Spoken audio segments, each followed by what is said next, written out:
Hello everyone, welcome to Techavro. Today in this video, I'm gonna show you how to allow apps to show bubbles.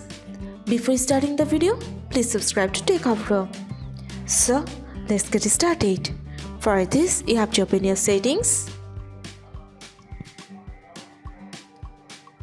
Now scroll down and click on notifications. In this option, you will find your bubbles.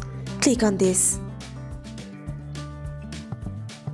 If you want to allow apps to show bubbles, you just have to turn on this button.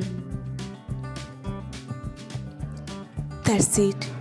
So this is how to allow apps to show bubbles in your Android phone. So guys, that's it. You can do this. I think this video is very helpful to you. If it was, then give a thumbs up and hit the subscribe button. And thanks for watching.